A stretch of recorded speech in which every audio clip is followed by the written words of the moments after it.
जय श्री कृष्ण। राधे राधे। हमारे सभी श्रोतागणों को मेरा प्रणाम। आज हम कामिका एकादशी व्रत का क्या महत्व है उसके बारे में जानेंगे।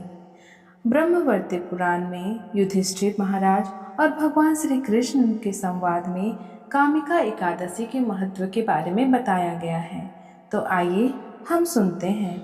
ब्रह्मवैवर्त पुराण में युधिष्ठिर महाराज और भगवान श्री कृष्ण के संवाद में कामिका एकादशी का महात्म्य वर्णित है। युधिष्ठिर महाराज ने कहा, हे भगवान, आपने मुझसे देवशयनी एकादशी के बारे में सुनाया। कृपा आप श्रावण मास के कृष्ण पक्ष में आने वाली एकादशी का वर्णन करें। भगवान श्री कृष्ण ने कहा, हे राजन, ध्यान से सुनो। बहुत पहले नारद जी ने यही प्रश्न ब्रह्मा जी से पूछा था। इस तिथि को किसकी और कैसी उपासना करनी चाहिए इस बारे में भी पूछा था। जगत गुरु ब्रह्मा जी ने तभी कहा, इस एकादशी को कामिका कहा जाता है।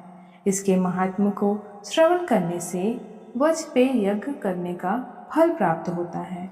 इस तिथि को शंख, चक्र, गदा, पद्म धारण करने वाले भगवान विष्णु की पूजा करनी चाहिए।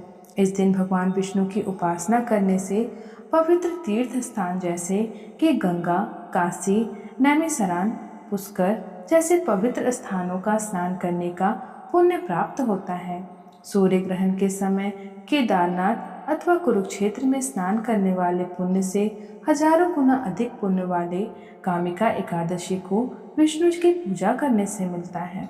जिस प्रकार कमलों को पानी स्पर्श नहीं कर सकता, उसी प्रकार कामिका एकादशी करने वालों को पाप स्पर्श नहीं कर सकता। जो कोई भी तुलसी पत्र से भगवान हरि की उपासना करता है वह सभी पापों से मुक्त होता है। तुलसी के केवल दर्शन मात्र से सभी पाप नष्ट हो जाते हैं। तुलसी देवी को स्पर्श करने से हम पावन बन जाते हैं। उसकी प्रार्थना करने से व्यक्ति रोग मुक्त हो जाता है और उसे स्नान कराने से यमराज का मुख देखना असंभव है तथा उनका डर नहीं रहता। तुलसी रोपण करने से भगवान श्री कृष्ण के साथ रहने का भाग्य प्राप्त होता है और उनके चरण कमलों पर तुलसी अर्पण करने से भक्ति प्राप्त होती है।